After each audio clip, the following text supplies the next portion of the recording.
Hey, is Archimedes the secret to lamprey control? Is pH a problem for Great Lakes fish? Do fish do, well, that thing that many local 8-year-olds want to know if they do? To find out, let's ask Dr. Fish.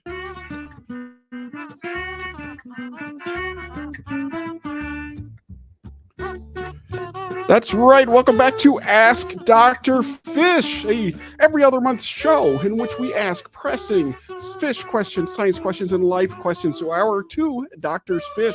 My name is Stuart Carlton, and I work with Illinois Indiana Sea Grant. And we are so excited to be here. I'm joined today by Carolyn Foley, not a Dr. Fish, but still very awesome from Illinois Indiana Sea Grant. And we are also joined today by not one but two Doctors Fish. First, we have Katie O'Reilly, aquatic invasives outreach specialist with Illinois Indiana Sea Grant, Dr. Catfish on Twitter. We are also joined by Titus Seilheimer, among the top two Doctors Fish with Wisconsin Sea Grant. Titus, Katie, welcome. And let's just hop right into it. We have a handful of stories we're going to talk about, but if you're live, I forgot, that's right, if you're live, you can look at YouTube, maybe you're at Facebook, and then you just type in a question, and our Doctors Fish will answer it, because that's what they do. Or if you're on Twitter, use the hashtag AskDrFish, and we will monitor that, and we will bring in your questions there. And no question is too small. No job is too big, no fee is too big, and no question is too small for Ask Dr. Fish. So first of all, we have a story here. Our first story is brought to us by Wood TV in Michigan. They're talking about sea lamprey control in the Great Lakes. Now, Titus, I have a question. I thought sea lamprey were covered. I thought they were taken care of by lampricide. Why are we worrying about other methods of control?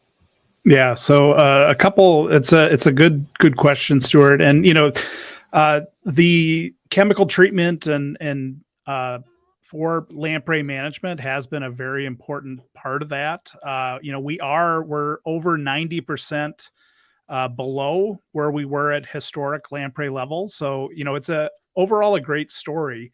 But there's you can keep treating them. But as many of us know, there are issues throughout the Great Lakes Basin with things like barriers. Barriers can be good, like an old dam might block the sea lamprey from moving upstream. That's good news. They can't spawn upstream then. But it also, on the bad side, will block fish passage. So there might be some desirable fish we want to move up past that dam.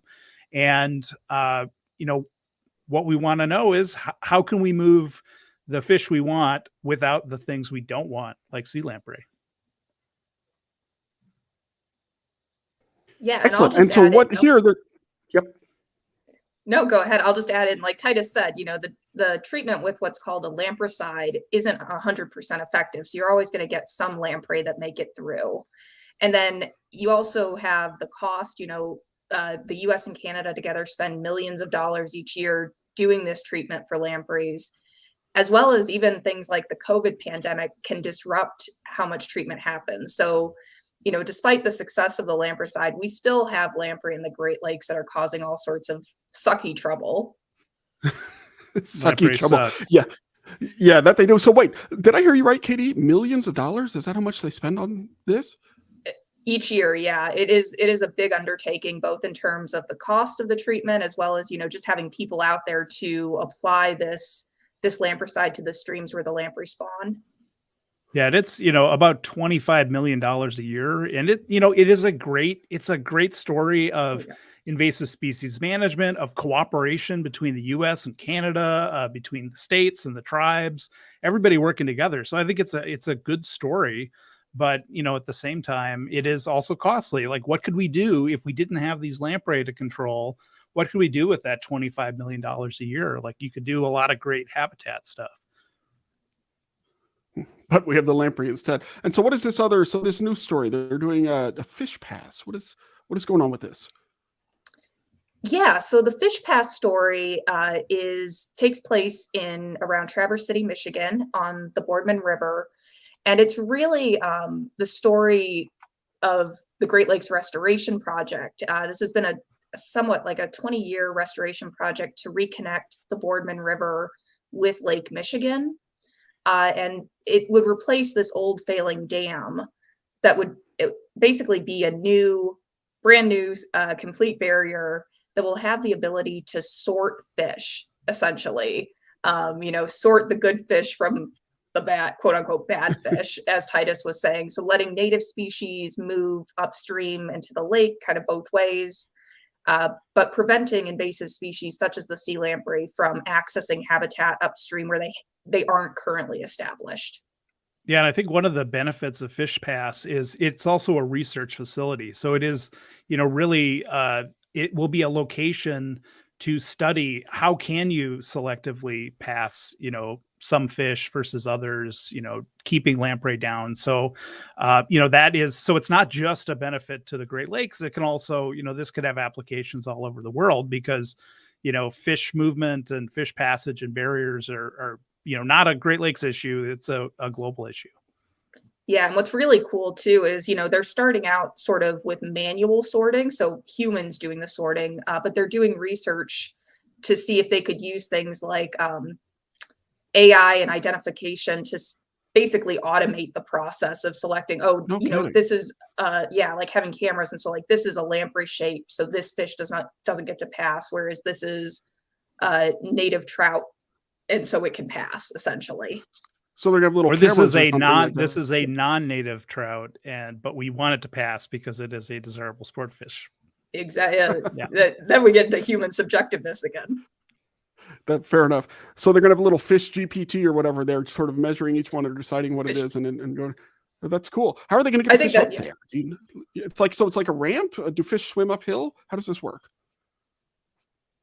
Yeah, and I think it is right now it would be, if you looked at that picture, there was kind of two different kind of parallel tracks that the fish could go into. And that gives them, some flexibility to test out different things, because this is really the research aspect of Fish Pass. So, how they will do that, I think, will depend on what the projects are. Yeah, because that last picture there.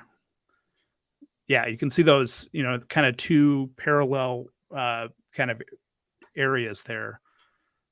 And it's going to be really cool, from a science communication perspective as well. There's going to be a lot of public access here. You can, walk over that bridge and talk to the public, or the public can see this science in action. So I think that's, great stuff. Yeah. And one of the things I found cool about the article that kind of prompted this whole discussion was this idea of a tool called the Archimedes screw, which is something I hadn't actually heard about. Is that where, so Archimedes comes and he sorts the fish, right? Is that how? No, this is a game we played in college, but it was a little different. So for those who are watching live, it's an Archimedes screw, a picture or a video. We can do video live. That's one of the reasons we do this. And so they're showing it. This is a way it looks like they're getting that water up there without a lot of work, huh? Yeah, so my understanding is basically it's this helix that is used to pull water up with relatively low energy. And they're trying to figure out if this could be a tool for also, in addition to pulling water up, pulling the fish up in a way that very cool. Would hopefully not totally stress out the fish too much. And that's then having there's some kind of video picture-based sorting. I wasn't clear on if it was before they go in that Archimedes screw or after, but it's really cool to use technology to be able to, probably sort the fish and say, oh, you're a lamprey, you go downstream, you're out of here. But if you're a other fish, you get to go over the barrier. You get to ride on the Archimedes screw, which seems, if I was a fish, I would enjoy that. But you're not a fish. So we need to bring something up here as we're talking about innovations and moving fish. Stuart is absolutely obsessed with this salmon cannon. And I don't know cannon. Can you guys tell us a bit about the salmon cannon? And maybe we can take a look but go ahead.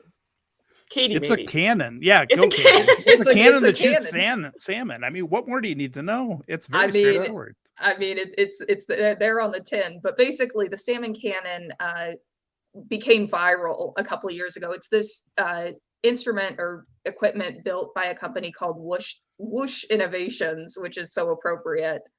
But it was basically, I mean, it is a series of tubes in which you can put a fish, in this case a salmon, and it will literally pull the salmon over the man-made obstruction, so a dam, rather than what's a common way of moving salmon upstream is like collecting them, putting them on a water truck, and then driving up above the dam and putting them back into the river. So yeah, so here's the video. Katie, I think technically it whooshes over the dam. Technically it whooshes. I think that's the appropriate terminology. Absolutely. So is this mostly, this has been used out west? Is that where it's installed right now? That's my understanding, is a lot of this work has been done out on the Pacific coast, you know, with the migratory salmon that are having a lot of challenges because they can't access their upstream habitat because of dams. Right. Yeah, the scale of these dams is really big. I mean, out west, they're huge dams. So, you know, I think what's really cool about the salmon cannon is it can go over, you know, some of these like are going way over these really tall embankments and dams. So, yeah, I'd love to get into one of those. Like, do they have a Dr. Fish size salmon, a Dr. Fish cannon yet? You're like, all right, let's go. I think that they do those when people get fired out of cannons at like baseball games and stuff. Maybe that can be a similar experience for you. So apparently we have a question from Facebook, and maybe we'll go to Titus on this one. Well, what is the origin story of lamprey? But I'm gonna expand that slightly. What is the origin story of sea lamprey, invasive sea lamprey versus other lamprey? Titus first. Go ahead. All right. Yeah. So, you know, sea lamprey, native to the North Atlantic. That's where they live. They attach to large fish out there. So think sharks, think, you know, really big like bluefish along the coast. And what happened as humans settled, European folks settled the Great Lakes region. We wanted to move things. So we started building canals. You've heard of the Erie Canal. And what the Erie Canal does is connects the Hudson River, which is native sea lamprey habitat, to the Great Lakes system. So connected into Lake Ontario. And what the kind of neat life history of sea lamprey is they live out in the ocean or in the Great Lakes. And then they will migrate upstream. So that life cycle you've heard of with salmon, they move upstream, and that's what they did here. They moved up the Hudson, and they were like, I'm going to take a left, and I'm going to get into this canal. They got into the Great Lakes, kind of 1830s into Lake Ontario. Later, about I think the 1930s, they really showed up in the lakes above Niagara Falls, and yeah, it was. They've been here ever since and caused a lot of problems. And I'll just very, very quickly say why I said invasive sea lamprey is there are a lot of native lamprey. And if you want to learn more about those, Dr. Katie O'Reilly has a lot of really great information on her Twitter feed about that. Yeah. And I'll just add, you know, like Carolyn said, we've got 4 species of native lamprey in the Great Lakes too. And not all of those lamprey are parasitic as adults. Some of them, so essentially how the lamprey feeds is it sucks onto a fish and consumes various bodily fluids. But some of these lamprey, when they become adults, actually don't eat at all until they spawn and then they die. So that's kind of cool too. But there's a lot of cool facts about native lamprey. It could be its own Ask Dr. Fish show. Yeah, I've got a whole box of plastic sea lamprey behind me, and if I had planned ahead, I would have had them, you know, in the screen for all you watching live. Cool. Okay, great. Our 4th one. We're still developing our routines. Our use of props. Yeah. Okay, so let's move on. We have a couple of other stories that we wanted to chat about today. The second one comes to us from the Milwaukee Independent, and it's related to pH in the Great Lakes. So according to research being done at the Great Lakes Environmental Lab, is it the Great Lakes Environmental Research Lab? I'm not sure. But the pH of the Great Lakes is decreasing, making it more acidic. So can you tell us, maybe we'll go to Katie first this time, why, like, how would this pH affect fish, and why might decreasing, like how might that affect fish in the Great Lakes? Or, yeah, specifically Great Lakes here, but then maybe we can expand out to some others. Yeah, so first off, I think it's good to just explain what pH is if it's been a while since your, high school chemistry class. But essentially, pH is a measure of how acidic or basic a liquid is. So if it's a lower pH value, something we call it something more acidic, has a higher pH value, it's more basic. Natural waters in the Great Lakes have a pH typically around high 7, low 8. And pH can increase in water when it's in contact with carbon dioxide. So as humans have increased their emissions from burning fossil fuels, we've increased the amount of CO2 that's in the atmosphere, and that CO2 has to go somewhere. And part of the place it goes is into water, whether that's fresh water like the Great Lakes, or as you might have heard, the process of ocean acidification. You also have CO2 that gets into the ocean waters. And so when that carbon dioxide reacts with water, it basically disassociates and the water becomes more acidic. So that pH value goes down.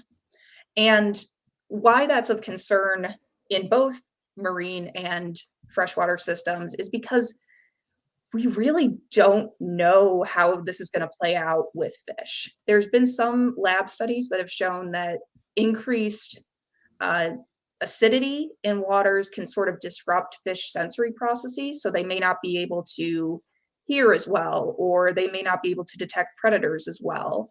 But a lot of these have been done in labs and on relatively small scales. So we don't have a great understanding of what might happen in these natural systems. There's also the concern that because, when you have more acidic water, that can dissolve things that make like shells. So you may have impacts lower down on the food web on the types of things that fish eat. Oh, but so this is part of the problem, not so much Great Lakes, but when you hear about coral reefs and things like that, that ocean acidification, Exactly. of course, is the problem. And that's why. Interesting. Okay. Yeah, and that could be a challenge for things like oysters and clams, because they just can't form those shells if the acidity is too low. So, and if we turn back the clock to kind of our industrial, 60s and 70s, if you remember acid rain, and this was much higher concentrations and much more acidified lakes because of that. That was the sulfur going into the atmosphere, and then really lowering, and especially up in Canada, there were just a whole bunch of very acidified lakes that it was not good for fish, and that so. This is, a much different scale because it's much kind of, smaller amounts. And the Great Lakes are huge. So a very big volume of water. And then, to throw in, because I'm an ecologist, I like to throw in more complexity. Where I live near the Niagara Escarpment, which is limestone, that limestone, which is full of calcium, will actually buffer that acidity. So it won't actually go as low if you have this limestone or dolomite around. So, it may not even be equal. It might be, Lake Superior might have one, it might be a bigger impact there than other places. Yeah, and I'll just add, it may not be that acidification is bad for all creatures too. In some cases, acidification may favor like certain types of algae or plants. So it's tough to tell. And that's part of why I think the Great Lakes Environmental Research Lab, part of NOAA, the National Oceanic and Atmospheric Administration, is starting to measure, the acidity of the Great Lakes. They've set up this sensor system in Lake Huron to start giving us baseline data that we can use to help increase our understanding and figure out what some of these impacts are going to be. Cool. So I guess the other thing that's sticking in my head right now is you guys are talking about oysters and shells and stuff. And there is kind of a shelled organism that is at the base of Great Lakes food webs right now, zebra and quagga mussels. So I guess it'd be interesting to think about and see what kind of effects might happen there too. But we do have two questions. Hello, live viewers. So a shout out to Linda D, watching from Florida but live in Michigan. keeping our fisheries healthy is awesome. Thank you, Linda. It is. There- Hey, Agreed. Linda, yeah, where are you in Florida? That's where I spent many years living in Florida. Where are you? So I can say hi to your fish, your local fish specifically. Right. And then there's a question about lamprey from Kenyon S. What natural predators do lamprey have? Yeah, so lamprey, okay, I would break that into two parts. So we have the life history part where they're in the streams. And they actually spend most of their life in streams. They're filter feeders, so they kind of stick their heads up, filter the stuff coming down through the water. And so they could be, fish in those streams might eat them, birds, other animals. Then when they transform and become parasitic, they head out to the larger body of water like the Great Lake. And they don't have a lot of predators. I think there are reports of like lake trout, eating them. Like if something can eat them, they probably will. But they're generally down in the dark, not easy to predate on. So there's not a lot of predators out there. And then I don't know if humans count as a natural predator, but I don't know that lamprey pie has really taken off in North No, it America. hasn't, but I note their hot dog shape. I was just thinking about this. They are tubular, but they've got a little bit of a bite to them, I think. That not Probably got a bit of mercury in them that, Yeah. might want to avoid.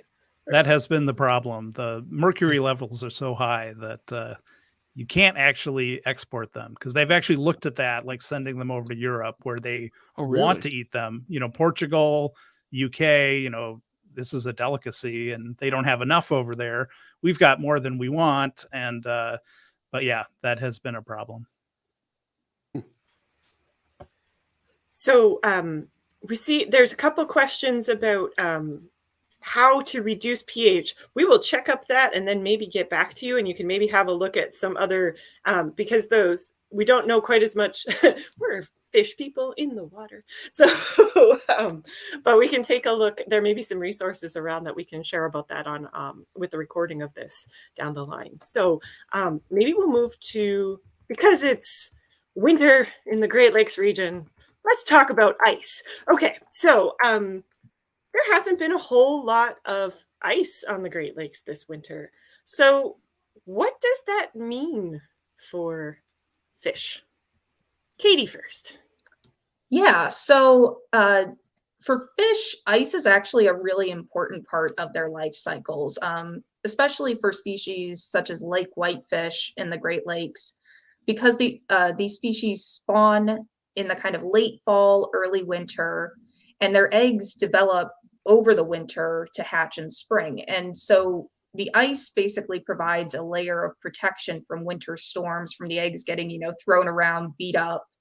And so a lack of ice can really affect the hatching success of species like whitefish. But ice also has somewhat bigger landscape level effects on fish, because when you have less ice on the Great Lakes, you have more open water in the winter, and evaporation can be really high, leading to lower lake levels, which can affect how much habitat is available, as well as changing somewhat, weather patterns, and having, potentially more storms and less protection of the shorelines because you don't have that ice barrier.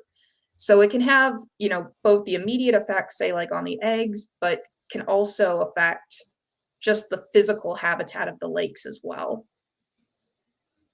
Yeah, and up on places, they're actually seeing more with less ice cover. There's actually more lake effect snow now in places like the Upper Peninsula, over in Michigan.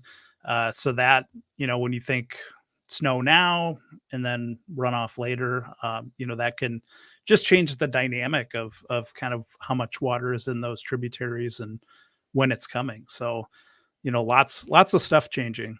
And this, the trends that we've seen, there's really good data set on Great Lakes ice cover back to the 70s. And, it does seem like it used to be a lot higher. And in the last 20 years or so, just kind of the average amount of ice is a lot lower. And, we saw a very large, significant storm on Lake Erie. Was that earlier, in the last couple months, like over the winter when Lake Erie usually would be covered in ice. And they had just huge it was not covered in ice, huge waves, lots of coastal flooding. So yeah, there's, impacts on the biota, impacts on people. Yeah, And, and also really bad ice skating. really, So and ice fishing. yeah. It's a lot there's harder a guy to in have our, your. Yeah.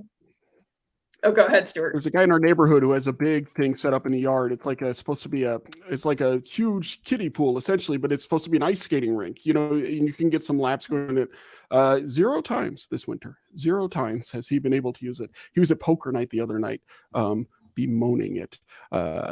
So shout out to Tim, and I'm sorry. Thinking about if you're interested in ice and warm winters, we actually just did an episode of Teach Me About the Great Lakes where we talked about it. And that is, we spoke with Dr. Richard Rood. He goes by Ricky, but in professional context, Dr. Richard Rood at the University of Michigan about warming winters, and he does a lot of climate science research. And it was an interesting conversation that you can find at teachmeaboutthegreatlakes.com/75, the number 75. Or, look for it in your pod feeder, your pod catcher, pod reader. Just search for it and you'll find it. So thank you. And related to the conversation we were just having, Kenyon S again has a question. How sensitive are fish to weather cycles? And how does it affect kind of their metabolism and their survival rate? So, Katie? Yeah, I mean, a lot of times when we think about the effects of weather on fish, you can think about what kinds of weather patterns are we seeing? Are we seeing increased precipitation in the form of storms, or like really heavy rain events that, basically cause a lot of runoff to come to the lake? And things like that can lead to algal blooms that can, either in some cases provide like good nutritious algae for fish, or cause these nuisance blooms that can cause what we call hypoxia or low oxygen that would be negative towards fish.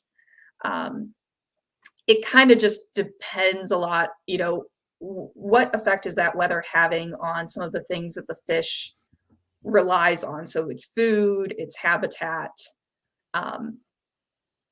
Yeah, and I'd say, on a shorter time period, like especially for fish, things like temperature are really important. Fish have a specific range of temperature. If you're a cold water species like a brook trout, and if those weather cycles are, making the water warmer in parts of the year, that could really limit like their survivability. They just can't survive if the water gets too warm.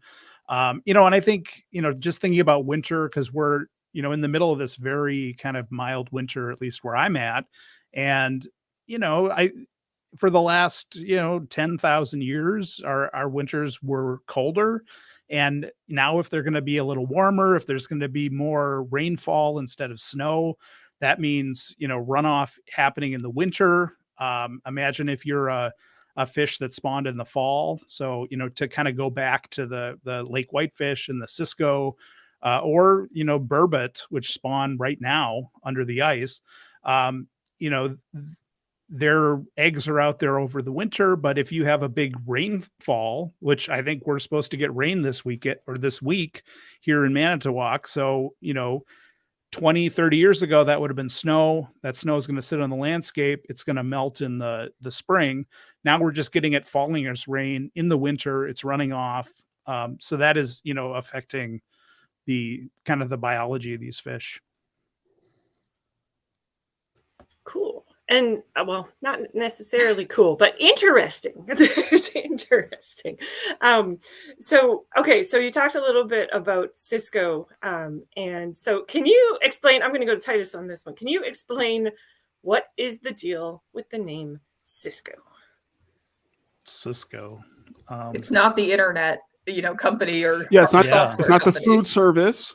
This came up during the Lakeys, I think, too. This is maybe the frequently asked question among Teach Me About the Great Lakes and what have you. That's great. Katie, do you have an answer for that? So I'm not actually sure where specifically the word Cisco or name Cisco comes from, but I will mention that there is a ton of confusion with regard to the name Cisco. So Cisco is the common name of one particular species of whitefish found in the Great Lakes. But there are also a ton of other whitefish species that are either called like short jaw cisco, blackfin cisco, and they're all very genetically similar, and it causes me, at least, a lot of heartburn and headache trying to figure out the phylogeny and how to communicate about this what's essentially called a species flock, or a group of species that are genetically pretty similar but have diverged in somewhat recent evolutionary speaking terms, and they're all called cisco. So it's like, What? Hello. Oh yes, yes, you're right. They're not separate species anymore. Okay. Yeah, I just had a call. They're they're separate species again. Yeah. Oh yeah, no, they are species now. Okay, got it. Yeah. So hey, it's Titus, changing. Look down at your phone. Look down at that's one of these corporate university business phones, right? What's the logo on the phone that you keep? Yes, call? This is a Cisco phone that I'm looking at. So it's like being surrounded by fish all the time. Yeah, and you may know Cisco as lake herring. So that is the kind of more like when I talk to a commercial fisherman up in Lake Superior, that's the herring fishery. It's not, don't call it a Cisco because they have called them herring for a long time. They're not actually herring, which is why, it's kind of a misnomer in terms of common names. So what's the deal with the name Cisco? Yeah, I really need I asked that. That's awesome. I need to do a host fail here because I sent the question over to Titus, but Titus was the one who asked it. So I think we're going to go to a short musical break, and then I forgot that I asked that too. So. Well, the thing is, anytime I would have been more prepared for my own question. If yeah, fair enough. Anytime we talk about lake ice, we have our lake ice theme song. So let's go with it.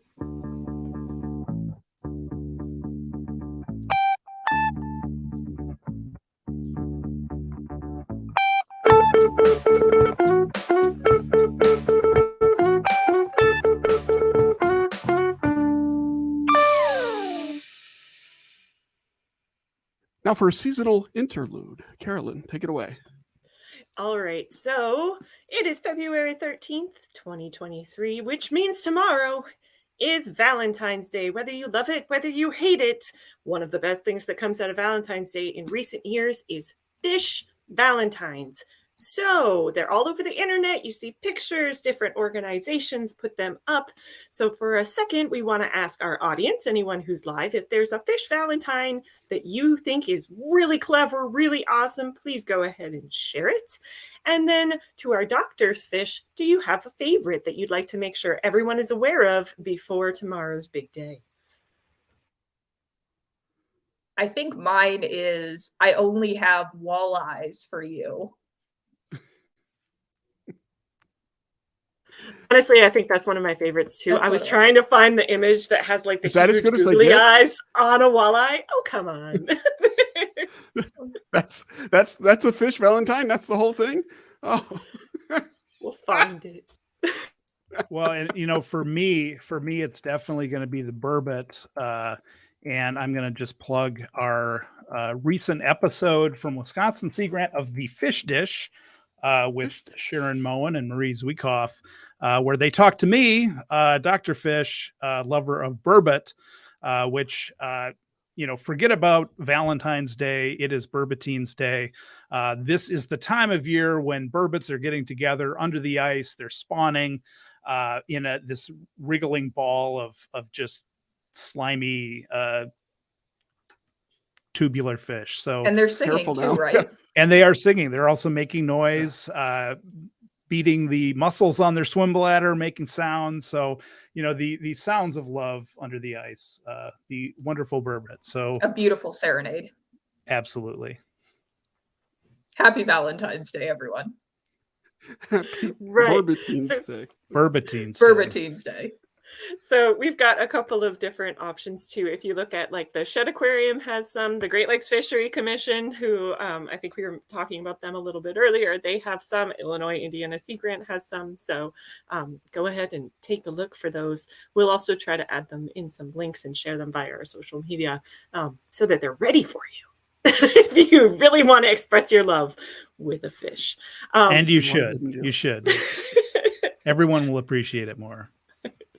Andrew Hart Sr. said they were just talking about Cisco's with some Michigan DNR folks last week. So also very topical, very cool. All right. Okay. So Stuart, I think you had a question. I think I did, but I've lost the rundown. So I'm looking for it right now. I have too many tabs open trying to look at these Great Lakes Valentines. That's the big problem. These fish Valentines. And yeah, anyway. All right, great. So here's a question. Speaking of work that you're doing with Wisconsin. Okay, one second. We'll pause because we were sending. So let's look at a few more Valentines real quick. Okay. Oh, lake trout, I've grown so attached to you. Oh, is that a lamprey? It's a lamprey. Okay. Thank you. It's very, very on topic for today. Yeah. All right. Perfect. Can we get more of these? Yep, let's do it. Roses are red. Sturgeon have scoots. They are great for protection, but also look pretty cute. Nice. Yeah, they do. All right, Tammy, do you have one more? We got one more. Yes, another lamprey. I'm stuck on you with a terrifying. And I look rather terrifying, face. but also cute. Yeah. It's not their fault, you know. A face a mother lamprey could love. Yes. Yeah. All right. So speaking of sturgeon and their scutes, I'll professionally transition from there. So Titus, you were out doing some sturgeon or talking about sturgeon spearing. What is the deal with sturgeon spearing?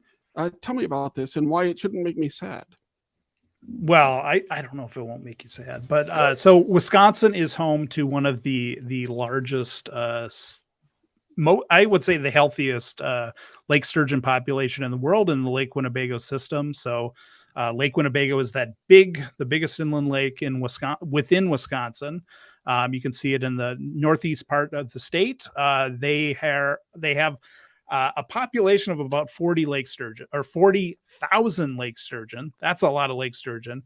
So there's a lot of them out there. And every winter, just starting on Saturday, 2 days ago, they in February have a 2-week spearfishing season for these sturgeon. So, it is really a great cultural event.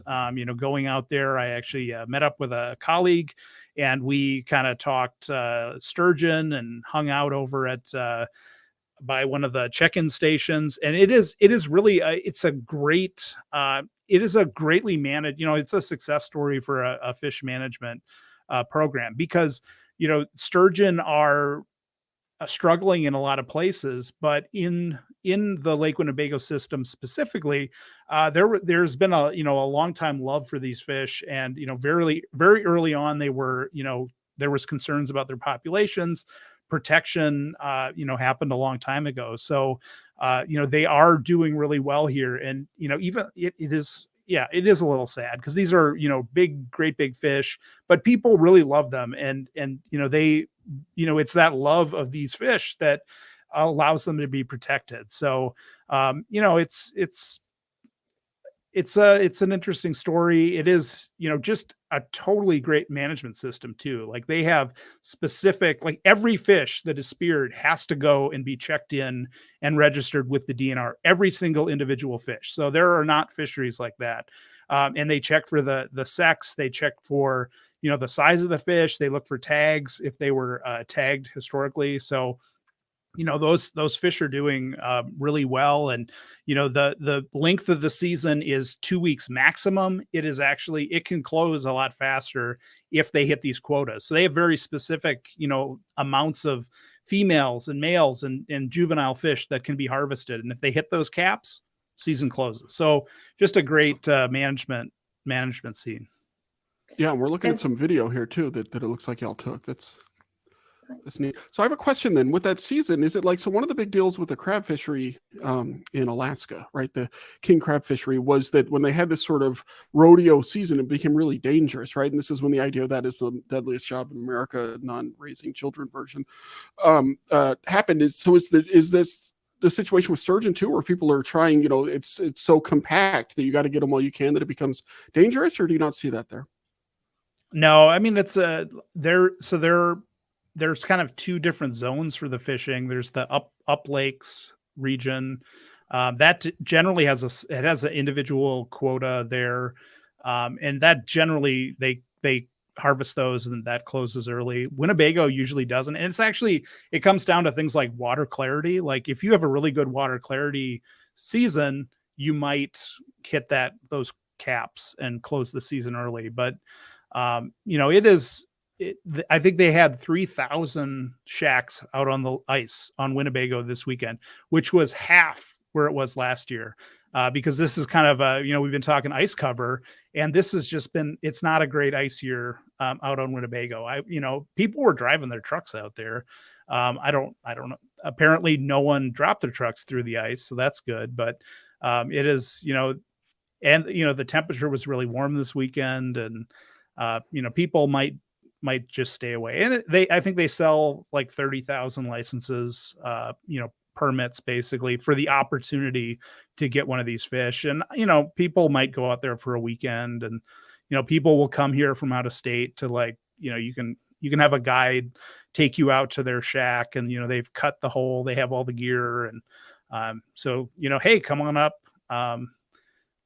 to Winnebago and check it out sometime. It's definitely worth seeing. It is cool to see these, just really big fish that you might not see other times. And then I would encourage you to come back in the spring when these sturgeon are spawning in the Wolf River and the Upper Fox, because you can actually, it's a happier story to see them joyfully spawning together alive than, dead on the ground getting checked in. But, they're really cool fish. And well, when they have so I'm the one who led us down this sad path. So but the thing is, in a well-managed fishery, this is something that people do, right? And sturgeons are just magnificent. And so but there are many magnificent things that people hunt.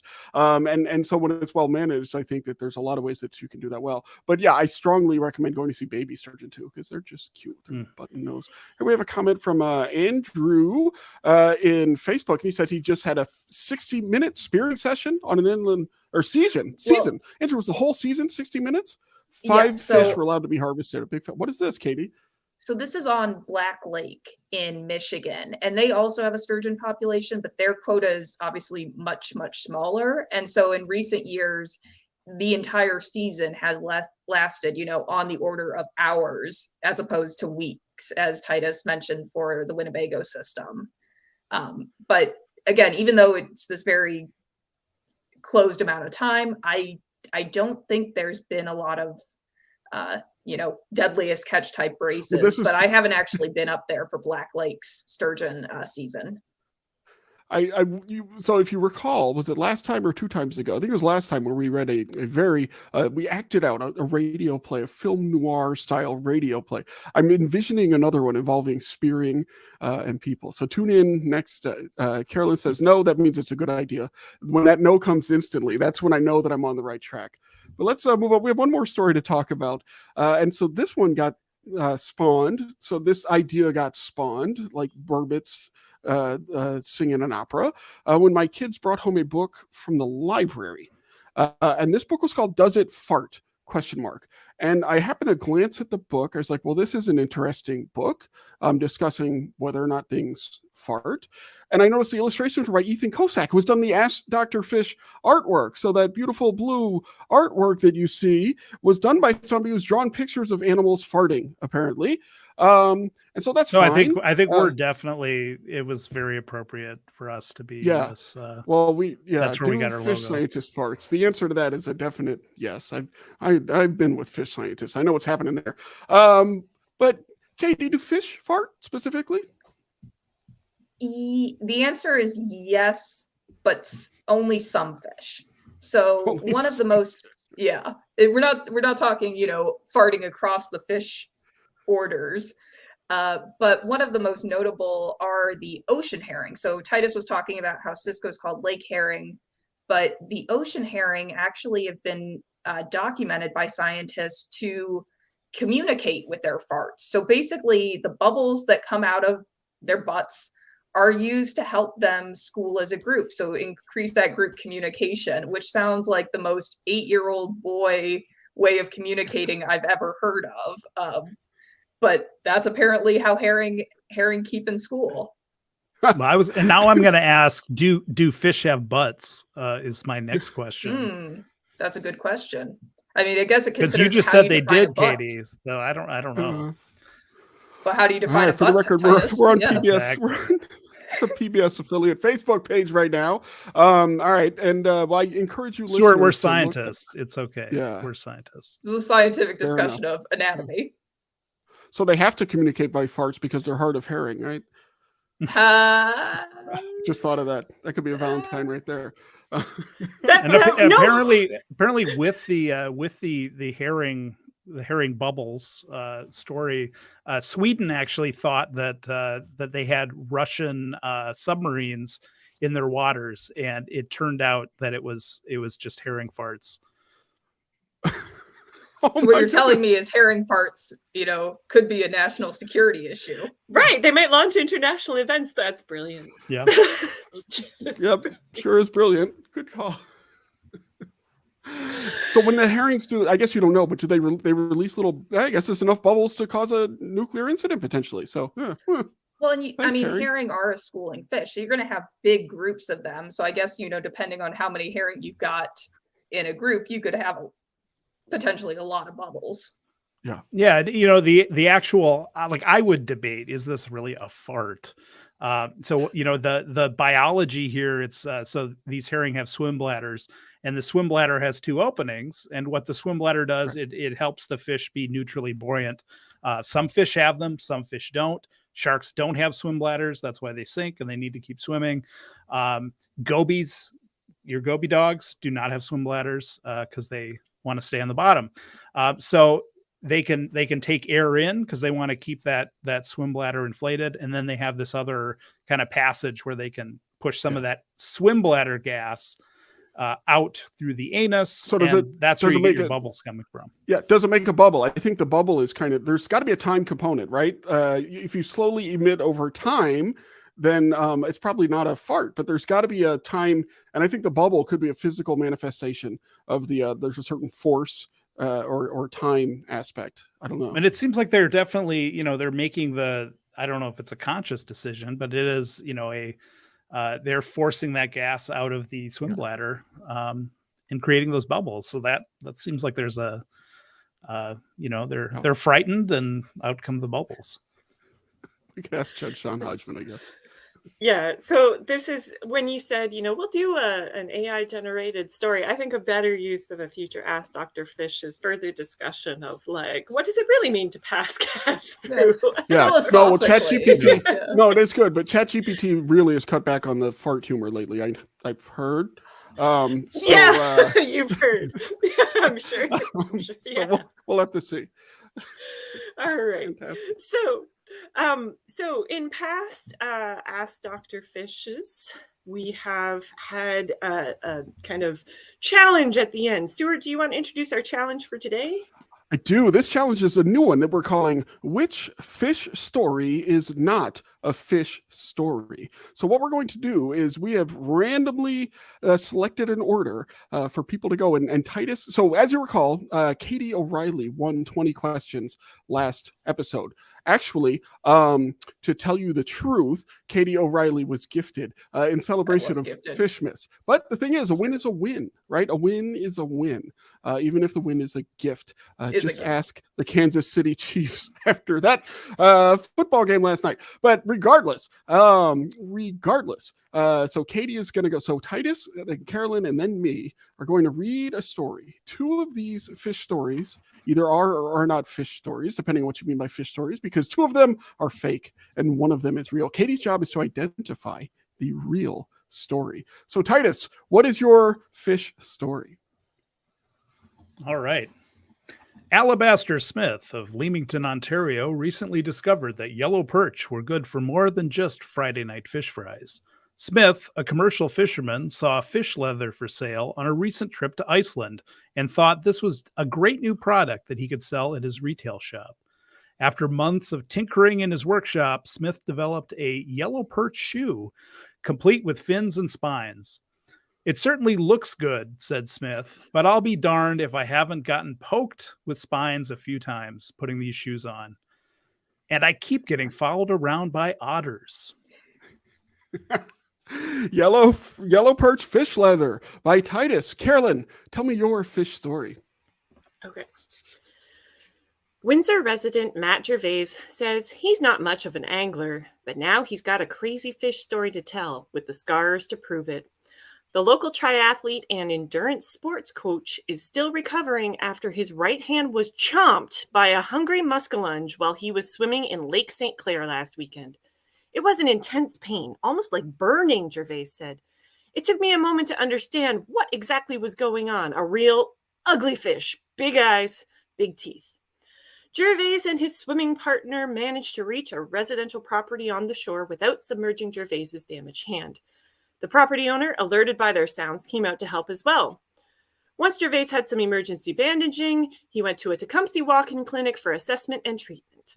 Despite his experience, Gervais doesn't blame the muskie. In fact, his only frustration is that his injury will prevent him from training properly for his next event, an Ironman 70.3 race in Muskoka on August 29th. Triathlete maimed, mauled by a muskie. Oh my goodness. All right. And the third fish story is this. Now, we've all gotten skunked on a fishing trip before, but have you ever gotten skunked on a fishing trip? Well, that happened to Ainsley Nelson of Salina, Ohio recently. Nelson was trying to escape those midwinter blues by fishing on Grand Lake St. Mary's. After several casts of nothing, she felt a tug on her line and excitedly reeled in a skunk that she had accidentally snagged. She felt hooked it. At first, I thought the smell was just an early algal bloom, said Nelson, since the weather's been really warm this winter. But then I realized it was much worse than that. Scientists say that with the changing climate, skunks are having to turn more and more to the water to look for food, and that anglers will probably come across them with increasing frequency. Well, there's no license for skunks, said Ben Mitchell of the Ohio DNR, but I would advise fishers to catch and release. Well, catch and release and probably change your clothes before you go home. So that is story number 3. So we have yellow perch, fish leather. We have a triathlete with a maimed by a muskie, and we have snagging a skunk. Katie O'Reilly, for all of the points, which of these is the true story? Oh, they all have like kernels that I could believe.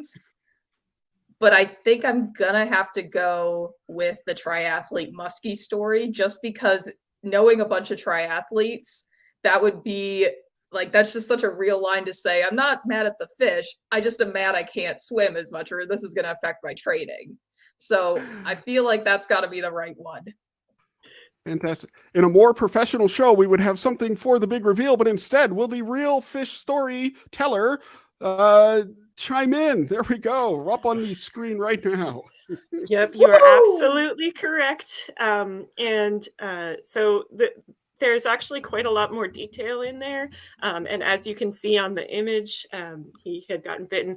I debated leaving that bit in because I was like, if you know triathletes, I know triathletes. I thought you might. Fun fact, I would also like to note that I actually know Matt Gervais in real life. So I asked Stuart if I would somehow get bonus points if I knew the person, because we used to compete for in the same track and field kind of area, but I did not go triathlete. So I believe you win, Katie. I win. I don't know. I don't know what I win here. You win the game. You win the Ask Dr. Fish prize, which is 30 seconds of soapbox time, which starts when Carolyn counts down from 3. Can I gift mine? Because Titus. No gifting. This is enough. No. Well, she's maybe doing it in the spirit of Valentine's Day. This is for the spirit of Bourbontine's Day. There you go. This is the traditional Bourbontyne gift. All right. So I do gift my soapbox to the Bourbontyne King, Titus. Well, you have to sing your gift if you're going to be doing it for Bourbon time, I think. So it's a serenade. Take it away, Titus. 30 seconds in 3, 2, and 1. All right. I want to just encourage everyone to get out there and enjoy what's left of winter. Here it's certainly a lot nicer if you can get out on the snow and on the ice. And maybe it's not too late to try ice fishing this winter. You might get hooked, and it's also a lot of fun. And hey, maybe bring your ice skates. If you don't catch any fish, get some skating in. Fantastic. Thank you. And my understanding is we have 1 or 2 more of these absurd and bad fish Valentine's share before we go. Carolyn, take it away. So first, I would like to note that there were notes. There were some people who were listening along who were also correct with their guess about which story was true. And Titus, who wrote the story about fish shoes, there was a request that somebody would like to have those shoes. So, all right. So we were going to say if there are any more ridiculously awesome I've only got walleyes for you. That's one of my favorites. No, walleye's a cool fish too. It is a cool objectively, fish. It's a cool fish. Objectively cool fish, yes. Deserves a much better. All right. Oh, come on. It's great. Well, we could sing that one for you if you want. You always love it when I start singing. So you're the apple of my walleye. You're the apple of my walleye. All right. Excellent. And then one more. This one speaks to my heart, given my master's degree working on Red Horse. Tammy or Titus, whoever put the one in the thing, do the thing. Yeah. So I did put a link to I'm a Sucker for You from the Fish Commission with a beautiful white sucker. There we go. It's a beautiful. Who doesn't love suckers? Whom among us doesn't love suckers? There it is. Oh, and look, it's got a little heart for a lamprey. Yeah, a little heart-shaped kiss from a sea lamprey. No better way to celebrate than a little heart-shaped kiss.